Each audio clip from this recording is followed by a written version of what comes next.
Okay, I don't want to start. I'm shy. So who's going to go first? I'm going to go first. Okay, I'll go first.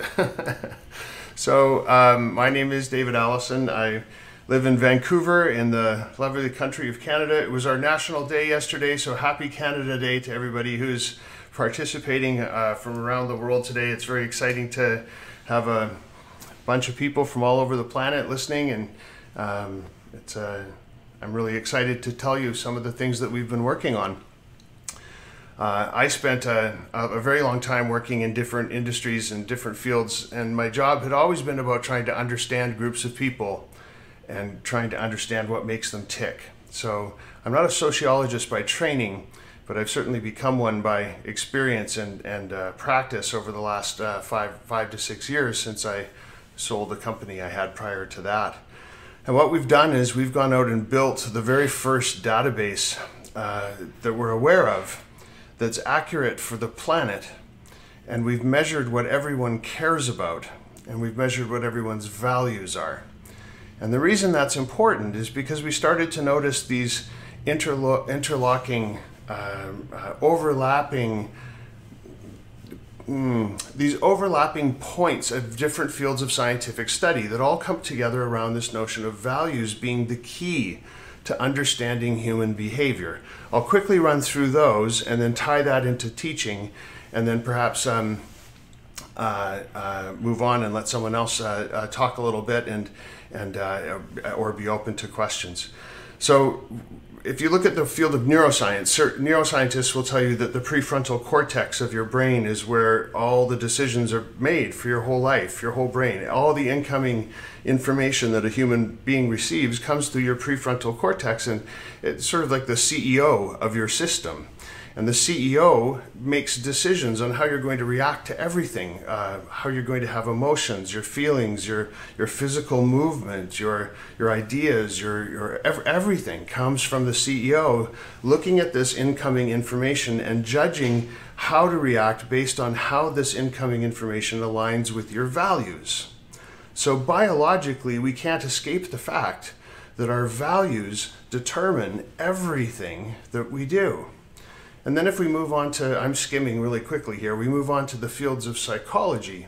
And one of the things anyone in the psychology world will tell you is when they're trying to design research or do any kind of testing whatsoever, it's very important to avoid confirmation bias, which is the basic human tendency we all have to try and get as close as possible and seek out and look for things that we already agree with, that we already think are very important. In other words, the things that we value.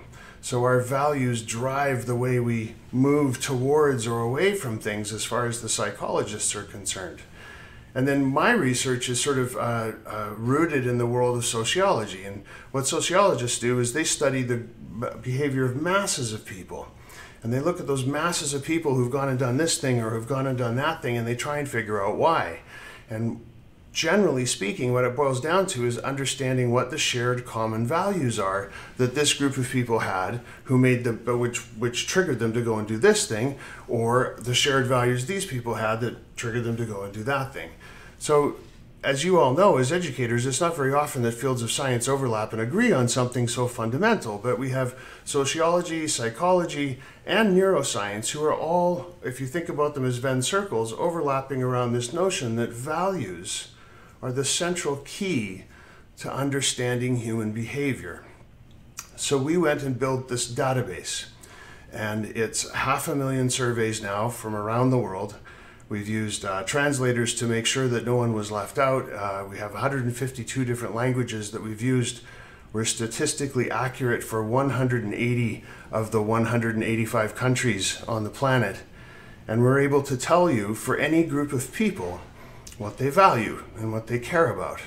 And how this relates back to teaching is to understand that centrality of values in terms of your own behaviors as teachers and the behaviors of the students that you're working with, or any of your colleagues or anyone you interact with on a day-to-day basis.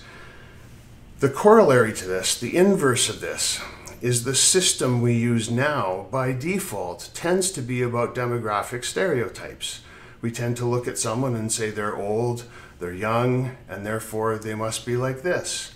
Or they are rich, or they're poor, and therefore they must be like this. Or they're wearing this clothes or those clothes, and therefore they must be like this. And we now have the proof, the statistically accurate proof that that's false.